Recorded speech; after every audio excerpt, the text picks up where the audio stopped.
புனர்பூச நட்சத்திரம். புனர்பூச நட்சத்திரக்காரங்களுக்கு இந்த ஆவணி மாத பலன் எப்படி இருக்குன்னா, ஏன்னா ஜென்மகுரு வனவாசம்ன்ற மாதிரி இப்போ பார்த்திங்கன்னா குரு பகவான் வந்து ராசிலே இருக்கார். ஸோ அப்போ என்னென்னாக்கா எல்லாம் நல்லா போயிட்டு இருந்திருக்கோம். இனம் புரியாத குழந்தைகள் சார்ந்த விஷயத்தில் ஒரு இனம் புரியாத ஒரு அழுத்தம் வந்து இருந்துகிட்ருக்கும். அதே போல் என்னென்னாக்கா தொழில் சார்ந்த விஷயத்தில் வந்து ஒரு அழுத்தம் வரும். சூழ்நிலைகள் எல்லாமே சாதகமாக இருக்கும். உங்களை சுற்றி இருக்கிறவங்க எல்லாம் சந்தோஷமாக இருப்பான். நீங்கள் தான் அவங்களுக்காக வேலை செஞ்சு அவங்கள காப்பாற்ற வேண்டிய சூழல் இருக்கும்.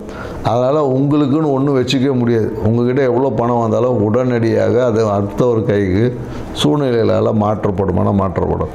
அதனால் பொருளாதாரம் சார்ந்த விஷயத்தில் கொஞ்சம் அழுத்தங்கள் இந்த மாதத்தில் கண்டிப்பாக இருக்கும். ஸோ அதையும் கடந்து வெற்றி அடையக்கூடிய விஷயத்தில் நீங்கள் வளர்த்தணும். அதனால் மன அழுத்தம் என்பது இருக்கும் என்பதை ஏற்றுக்கொண்டு அதை எப்படி சரி செய்வது என்றதை பார்க்கலாம். ஸோ குறிப்பாக உங்களுக்கு இந்த காலகட்டத்தில் என்னென்னா அந்த முட்டி சார்ந்த விஷயத்தில் பார்த்தீங்கன்னு வச்சுக்கோங்க, நிறைய பேருக்கு பிரச்சனை இருக்கும். அதாவது முட்டி விலகிறது, முட்டி வலி, அதில் எலும்பு தேஞ்சுது, இப்படி எல்லாம் நிறைய விஷயங்கள் சொல்லுவாங்க. அதுக்கு காரணம் என்னக்கா உங்கள் மனசில் இருக்கக்கூடிய அதிகப்படியான கவலையும் அழுத்தமும் முறையற்ற உணவு பழக்கம் தான். இதை மட்டும் சரியாக வச்சு பாருங்கள், உங்கள் வாழ்க்கை சிறப்பாக இருக்கும். வியாழக்கிழமையில் குரு தட்சிணாமூர்த்தியை வழிபாடு செஞ்சு கொண்டக்கடலை சாப்பிட்டுட்டு வாங்க. முடிஞ்சால் தானமும் செய்யுங்க. நன்றி, வணக்கம். அனைவருக்கும் வணக்கம். நான் உங்கள் மோசஸ், உளவியல் ஜோதிட வாஸ்து கன்சல்டன்ட், சென்னையிலேருந்து. என் உயிரான ஈசனை முன்னிறுத்தி எவனாராலே தான் வணங்கி இந்த ஆவணி மாத பலன் இதை நம்ம பார்க்க போகிறோம். ஏன்னா இந்த ஆவணி மாதம் பார்த்தீங்கன்னு வச்சுக்கிங்களேன், காலபுருஷ தத்துவத்துக்கு 5ஆம் அதிபதியான சூரிய பகவான் தன் வீட்டிலேயே ஆட்சி பெறுவார். ஸோ அப்போ ஆட்சி பெறும்போது என்னென்னாக்கா இந்த பூர்வ புண்ணியம் என்பது இயற்கையாகவே இந்த காலகட்டத்தில் ரொம்ப செழிப்பாக இருக்கும், வளமாக இருக்கும் அப்படின்னு சொல்லுவாங்க. ஏன்னா நம்ம பூர்வ புண்ணியம் அப்படின்னோடனே உடனே நம்ம வந்து சொந்த ஊருக்கு தான் நினைப்போம். அப்படி கிடையாது. நமக்குள்ளேயும் ஒரு பூர்வ புண்ணியம் இருக்குது, நம்ம உடம்புக்குள்ளேயும் ஒரு பூர்வ புண்ணியம் தன்மைகள் இருக்குது. ஸோ அந்த தன்மை இந்த காலகட்டத்தில் பார்த்திங்கன்னா மிக செழிப்பாக இருக்கும். அதனால தான் பெரும்பாலும் பார்த்திங்கன்னா இந்த காலகட்டத்தில் நிறைய சுப நிகழ்வு பண்ணுவாங்க. திருமணம் பண்ணுவாங்க, நிறைய பார்த்திங்கன்னா ஆடி மாதம் முன்னாடி எல்லா திருவிழாக்கெல்லாம் அப்படியே இருக்கும். ஆவணி மாதம் பார்த்திங்கன்னா நிறைய சுப நிகழ்வுகள் பண்ணுவாங்க. ஏன்னா இந்த காலகட்டத்தில் சூரியனோட தன்மை நல்லா இருக்கும் போது, ஆத்மகாரகன் இல்லையா சூரியன். ஸோ அப்போ ஆத்ம பலம் வந்து இயற்கையாகவே எல்லாருக்கிட்டையும் பெருகி இருக்கும் இந்த காலகட்டத்தில். அதுவும் இந்த காலம் இன்னொன்றாக்கா இந்த வருஷம் பார்த்திங்கன்னு வச்சுக்கோங்க, கேது பகவானும் 5ஆம் இடத்துல இருக்கார். ஸோ அப்போ என்னென்னாக்கா கேது வந்து என்னென்னாக்கா ஞானக்காரகர். ஏன்னா பொதுவாக பார்த்திங்கன்னா அந்த சூரியன் வந்தால் பார்த்திங்கன்னா நம்ம ஆத்மகாரகன் சொல்கிறோம் இல்லையா. ஏன்னா இந்த ஆத்மகாரகன் எந்த ராசியில் வலுவாக இருக்கோ இல்லை பலமாக இருக்கோ அந்த ஜாதகர் பார்த்திங்கன்னா மிகுந்த உச்சத்தில் இருப்பார்.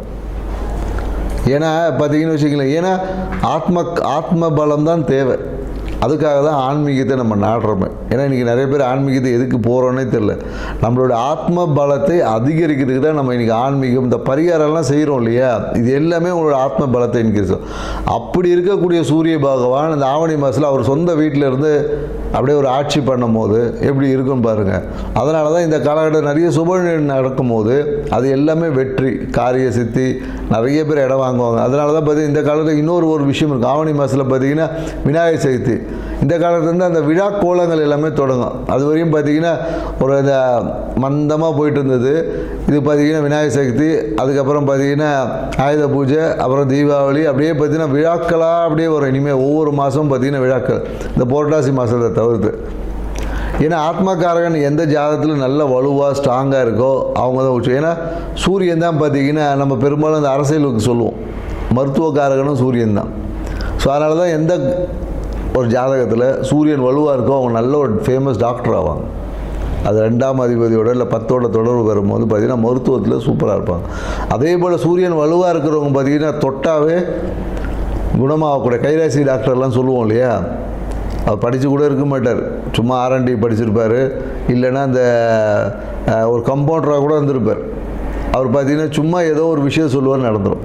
கைராசி டாக்டர் அப்படின்னு சொல்லக்கூடிய எல்லாருமே பார்த்திங்கன்னா இந்த சூரியன் வலுவாக இருக்குந்தா கைராசி டாக்டர். ஏன்னா ஆத்மத்தை பலமாக வச்சுருக்க எல்லாமே பார்த்திங்கன்னா குணமாக்கக்கூடிய ஆற்றல் அவங்ககிட்ட இயற்கையாகவே நிறைய இருக்கும். சூரியன் வலுவாக இருக்கிற நிறைய பரிகாரம் பண்ணான்னு வச்சிங்களேன், சூப்பராக சக்ஸஸ் ஆகிடும். பெரிய பரிகாரம் சின்னதாக சொன்னாவே பெரிய விஷயங்கள் கூட குணமாக்கக்கூடிய ஆற்றல். அப்படி இருக்கக்கூடிய சூரிய பகவான் இருக்கக்கூடிய இந்த ஆவணி மாதத்தில் பார்த்திங்கன்னா மிகுந்த நற்பலன்களை கொடுக்கும். ஆன்மீக நாட்டம் அதிகமாகவும், குறிப்பாக என்னென்னாக்கா இந்த கேது கூட இருக்கிறதுனால நிறைய என்னென்னா அந்த குழந்தை பேருக்கான விஷயங்கள், குழந்தை பேர் இன்மை, இந்த மாதிரியான விஷயங்கள் எல்லாமே ஒரு மாற்றத்தை கொடுக்கக்கூடிய விஷயமா இருக்கும். அந்த விரக்தி தன்மை, எனக்கு கேது எப்போதும் பார்த்திங்கன்னா ஒரு விரக்தி கொடுப்பார். ஏன் அது விரக்தி கொடுப்பார்னா, அனுபவம் கிடைச்சாதான் அறிவு வளரும், ஞானம் கிடைக்கும், சும்மா வராது இல்லையா? ஸோ அதனால் அந்த கேது பகவான் வந்து நமக்கு ஞானத்தை கொடுப்பதற்காக சில படிப்பினையை கொடுப்பார். அதை தான் நம்ம இங்கே விரக்தி, எனக்கு அது நடக்கலை அப்படி இப்படின்னு நம்ம சொல்லிட்டு கிடப்போம். ஸோ இந்த தன்மைகள் உள்ள இந்த ஆவணி மாதத்தில் ஒவ்வொரு ராசிக்கும் என்ன மாதிரியான பலன்கள் கொடுக்க போகுது அப்படின்றத இந்த வீடியோவில் பார்க்க போகிறோம். வாங்க வீடியோக்குள்ளே போகலாம். மிதுன ராசி. மிதுன ராசி பார்த்திங்கன்னு வச்சுங்களேன், காலபுருஷ தத்துவ 3வது ராசி. மேலும் பார்த்திங்கன்னா இது காற்று ராசியாக இருக்கிறதுனால குறிப்பாக இந்த மிதுன ராசிக்காரங்க பார்த்திங்கன்னா ரொம்ப ஹைலி ஆக்டிவாக இருப்பாங்க. இந்த காலையில் சுறுசுறுப்பாக எந்திரிக்கிறது, இந்த சொல்லுவாங்களே காலையில் கோழி எந்திரிக்குதோ இல்லையோ மிதுன ராசிக்காரங்க காலையில் எழுந்திருவாங்க. எழுந்து பார்த்திங்கன்னா சுறுசுறுப்பாக ஆக்டிவாக இருக்கிறது, இந்த ஓடுறது, வாக்கிங் பண்ணுறது, எக்ஸசைஸ் பண்ணுறது எல்லாம் பார்த்திங்கன்னா மிதுன ராசி. குறிப்பாக இவங்க ரொம்ப ஹைலி இந்த ஹெல்த் கான்ஷியஸில் இருக்கக்கூடிய ராசி பார்த்திங்கன்னா இந்த மிதுன ராசிக்காரங்க தான் இருப்பாங்க. இந்த மிதுன ராசி அதிபரான புதன் பகவான் பார்த்திங்கன்னு வச்சிங்களேன், இந்த ஆவணி மாதத்தில் 2ஆம் இடத்துல இருக்கார் தொடக்கத்தில். அதுக்கப்புறம் 3ஆம் இடமான சிம்மத்துக்கு மூவ் ஆகிறார். ஸோ அப்போ இந்த இடத்துல பார்த்திங்கன்னா இவ்வளோ காலங்கள் இவங்க ஏதோ ஒரு விஷயங்களை இன்வெஸ்ட் பண்ணி வச்சுருப்பாங்க, இல்லை எங்கேயோ ஒரு இடத்த கொடுத்து வைத்து அந்த இன்வெஸ்ட்மெண்ட் வந்து இப்போ வருமானம் வரும். அதனால் இவங்களுக்கு லாபம் உண்டாமல் ஆகும். என்றைக்கோ ஒரு சீட்டு போட்டிருப்பாங்க, இல்லை ஏதோ ஒரு விஷயத்தில் இன்சூரன்ஸ் போட்டிருப்பாங்க, இல்லை எஃப்டி போட்டிருப்பாங்க. இந்த மாதிரியான விஷயங்கள் முதிர்ந்தடைந்து வருமானம் வரத்துக்கான வாய்ப்புகள் என்பது இந்த காலகட்டத்தில் இருக்குது. ஸோ அதே போல் இன்னொன்று என்னென்னாக்கா, மனம் விரும்பிய படிப்பு நீங்கள் எந்த காலேஜில் கிடைக்கணும், இல்லை எந்த காலேஜில் சேரணும் அப்படின்னு ஒரு ஆசைப்பட்டிருப்பாங்களே, அந்த விஷயங்கள் எல்லாமே இந்த காலகட்டத்தில் கிடைக்கும். குறிப்பாக இந்த கவுன்சிலிங் போகிறவங்க மிதுன ராசிக்காரங்களாம் தான் பார்த்தீங்கன்னா எதிர்பார்த்த படிப்பு என்பது எதிர்பார்த்த காலேஜிலே கூட கிடைக்கும். அதுக்கான சாத்தியக்கூறுகள் நிறைய இருக்குது. மேலும் என்னென்னாக்கா, புதிய வாகன சேர்க்கை வாங்கிறதுக்கான வாய்ப்பு இருக்குது. அதுவும் என்னென்னாக்கா புது வண்டி தான் வாங்குவோம். பழைய வண்டியில் இந்த காலத்தில் வாங்கவே மாட்டோம். பழைய வண்டி அது தேவையில்லை, புது வண்டி வாங்கினா தான் நிறைய ஃபியூச்சர்ஸ் இருக்கும், அதில் தான் நமக்கு நல்ல லாபத்தை கொடுக்கும் அப்படின்னு சொல்லி புதிய வாகன சேர்க்கை இந்த காலகட்டத்தில் இருக்குது. மேலும் இந்த முயற்சி சார்ந்த விஷயத்தில் இவங்க எடுத்த முயற்சி இப்போ நிறைய பார்த்திங்கன்னா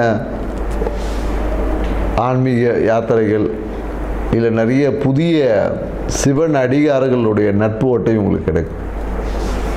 சுற்றி இருக்கிறவங்க பார்த்திங்கன்னா இவ்வளோ நாள் ஃப்ரெண்ட்ஸாக இருப்பாங்க, வாப்பா ஏதோ ஒரு கோயில் போயிட்டு வரலான்னு சொல்லிட்டு வா ஒரு சிவன் கோயில் போயிட்டு வரலாம், இல்லை அந்த மாதிரி ஏதோ ஒரு பரிகாரத்துக்காக, இல்லை ஏதோ ஒரு விஷயத்திற்காக நெய்பர்ஹுட்டு அந்த மாதிரி வந்து ஏதோ ஒரு சிவன் கோயில் தரிசனத்தை பார்க்குறதுக்கு வாய்ப்புகள் அதிகமாக இருக்குது.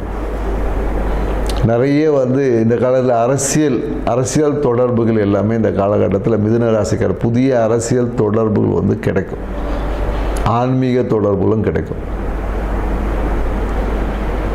குறிப்பாக இந்த ஆவணி மாதம் அப்படின்னு சொல்கிறதுக்காட்டில் ஆகஸ்ட் கடைசிக்கு அப்புறம் பார்த்திங்கன்னா ஏதாவது ஒரு விரயங்கள் செய்யறதுக்கான வாய்ப்பு இருக்குது. குறிப்பாக என்னென்னாக்கா, இந்த மருத்துவ விரயம், இல்லை வீட்டுக்காக விரயம், இந்த மாதிரி ஏதோ ஒரு விரயங்கள் வந்து எதிர்பாராத விரயங்கள் வந்து ஏற்படுவதற்கு வாய்ப்புகள் அதிகமாக இருக்குது. ஸோ இந்த காலகட்டத்தில் உடல்நிலையிலையும் கொஞ்சம் கவனம் செலுத்தணும். குறிப்பாக என்னென்னாக்கா, இந்த இதயம் சார்ந்த பிரச்சனை, இதயம் அதிகமாக துடிக்க, பல்பிட்டேஷன் எல்லாமே வரும். இதுக்கு காரணம் என்னக்கா, செரிமான்மையின்மை தான் காரணம். அதே போல் என்னென்னாக்கா, வேலை சார்ந்த விஷயத்தில் மிதுன ராசிக்காரர்கள் அழுத்தம் இருக்குமானா கண்டிப்பாக அழுத்தம் இருக்கும். இவங்களோட சிந்தனை எப்போதும் என்னென்னாக்கா, சூழ்நிலைகளை பேஸ் பண்ணியும், மனசு ஆசையை பேஸ் பண்ணியும், பாக்கியத்தை பேஸ் பண்ணி எப்படியாவது அடுத்த ஒரு நிலைக்கு போகணுன்றது அவ்வளோ ஒரு ஹார்ட் ஒர்க் பண்ணி அதுவே மன அழுத்தமாக மாறிடும். எப்போதும் பார்த்திங்கன்னா மிதுன ராசிக்காரங்க ஒரு பரபரப்பாக ஒரு இறுக்கத்திலே இந்த காலகட்டத்தில் இருப்பீங்க. ஏன்னா வேலை சார்ந்த விஷயத்தில் அவ்வளோ அழுத்தம் இருக்குதுன்னா வேலையை விட்டுட்டு போயிடலாமா, இங்கே வெளியூர் வேலைக்கு போயிடலாம், உள்ளூரில் போனால் அவ்வளோ நம்மளை வேலை வாங்குறோம், வெளியூர் போயிடணும், வெளிநாடு பயணம், அந்த மாதிரி எங்கேயாவது போய் வேலையை பார்க்கலாமா அப்படின்ற ஒரு எண்ணம்லாம் இந்த காலகட்டத்தில் ஏற்பட்டு அதுக்கப்புறம் சரியாயிடும். எப்போ சரியாகணும், ஒரு 6 மாதம் கழித்து கண்டிப்பாக அதுவே சரியாயிடும். வேலையில் இருந்த அழுத்தங்கள் எல்லாமே மாறுமானம் மாறக்கூடிய வாய்ப்பு இப்போ இல்லை, இன்னொரு 3 மாதம் கழித்து கண்டிப்பாக வேலையில் இருந்த ஒரு அழுத்தம் என்பது குறையும். இப்போ நீங்கள் செய்யக்கூடிய வேலைக்கான பலன் அடுத்த ஒரு 3 மாதத்தில் நீங்கள் அறுவடை. ஏன்னா இன்றைக்கி நடுறீங்கன்னா அதோட அறுவடை அடுத்த ஒரு 3 மாதத்தில் கண்டிப்பாக வேலையில் ஒரு ப்ரொமோஷன் என்பது கிடைக்கும். ஆனால் இப்போ கிடைக்குமானா சாத்தியம் இல்லை. இன்னொரு 3 மாதம் கழித்து கண்டிப்பாக வேலையில் ஒரு ப்ரொமோஷன் என்பது கிடைக்கும். மேலும் என்னென்னாக்கா இந்த காலகட்டத்தில் நிறைய பார்த்தீங்கன்னா உக்கிர தெய்வ வழிபாடு, புதிய தெய்வம், குறிப்பாக என்னென்னாக்கா உக்கிர தெய்வங்களை நாடி போவாங்க. அது இந்த பிரத்யங்க அப்படிலாம் வாராகி வழிபாடு, அப்படின்னா இந்த காளியம்மன் வழிபாடு, இந்த மாதிரியான புதிய இஷ்ட தெய்வ வழிபாடுகளை ஆல்ரெடி மிதுன ராசிக்கு போயிருப்பாங்க. அப்படி இல்லைனாலும் போவீங்க. இந்த மாதிரியான விஷயங்கள் வரும். சில பேர் என்னென்னாக்கா மாந்திரிக மேலத்தில் நிறைய நாட்டங்கள்லாம் ஏற்படும். ஏதாவது மாந்திரிக விஷயங்கள் போய் செஞ்சு நம்மளுடைய பாக்கியத்தை பெருக்கிக்கலாமா அப்படின்ற ஒரு எண்ணம்லாம் ஏற்படும். ஸோ அந்த மாதிரியான விஷயம் போகிறவங்க கொஞ்சம் கவனமாக இருங்க. தேவையற்ற எங்கேயாவது போய் சிக்கி மாட்டிக்காமல் இருக்கிறது பார்த்துங்க. நம்பிக்கை உடைய நபர்கிட்ட வேணால் போகலாம், தேவையற்ற நபர்கிட்ட போய் சிக்கிக்காமல் இருங்க. ஏன்னா உங்களோட ஆர்வ கோளாறே இன்னொருத்தவங்களும் ஏமாற்றது தூண்டுதலாக இருக்கும். ஏன்னா குறிப்பாக என்னென்னா இந்த மிதுன ராசிகளுக்கு என்ன ஒரு விஷயம், உங்களோட பிரச்சனையே என்னன்றது ஃபஸ்ட்டு புரிஞ்சுங்க. எது மேலேயும் அவ்வளோ சீக்கிரத்தில் யாரையும் நம்ப மாட்டீங்க. அதான் உங்களோட பிரச்சனை. உங்களையே நீங்கள் நம்ப மாட்டீங்க. முதல்ல உங்களை நீங்கள் நம்புங்க. ஏன்னா எந்த ஒரு விஷயத்தையும் போய் ஈடுபடுவாங்க, டக்குன்னு போயிடுவாங்க. மேலோட்டமான விஷயங்களை மட்டுமே பார்த்துட்டு அப்படியே நம்பிட்டு போயிடுறது, ஆழமாக போவதே கிடையாது. மிதுன ராசிக்காரங்க பார்த்தீங்கன்னா ஆழமான பற்றுதலை புரிஞ்சு நீங்கள் உங்கள் ஆன்மீகத்தை செஞ்சு பாருங்கள், உங்கள் வாழ்க்கை சிறப்பாக இருக்கும். அதே போல் என்னென்னா இந்த காலகட்டத்தில் குடும்பத்திற்காக சில விரயங்கள்லாம் ஏற்படும். அதையும் நீங்கள் செஞ்சு தான் ஆகணும். பேச்சில் ரொம்ப கவனம் தேவை. ஏன்னா உங்கள் பேச்சாலேயே நீங்கள் தேவையற்ற கமிட்மெண்ட்டை கொடுக்கறதுனால தான் அந்த விரயமே ஏற்படும். நீங்கள் அழகாக பேசி ஏதோ எஸ்கேப் ஆகிறன்ற பேரில் ஏதோ ஒன்று சொல்லிட்டு போவீங்க, அதுவே நாளைக்கு உங்களுக்கு பிரச்சனைகளாக இருக்கும். ஏன்னா பேச்சில் எப்போதும் ஒரு விஷயத்தை மறைத்து வைத்து பேசுவதே மிதுன ராசிக்கு நேரடியாக பேசவே மாட்டாங்க. ஒரு விஷயத்தை அப்படியே உள்ளுக்குள்ளே ஒன்று இருக்கும், அதை மேலோட்டமாக வெளியே வேறு மாதிரி கன்வே பண்ணிட்டு போயிடுவாங்க.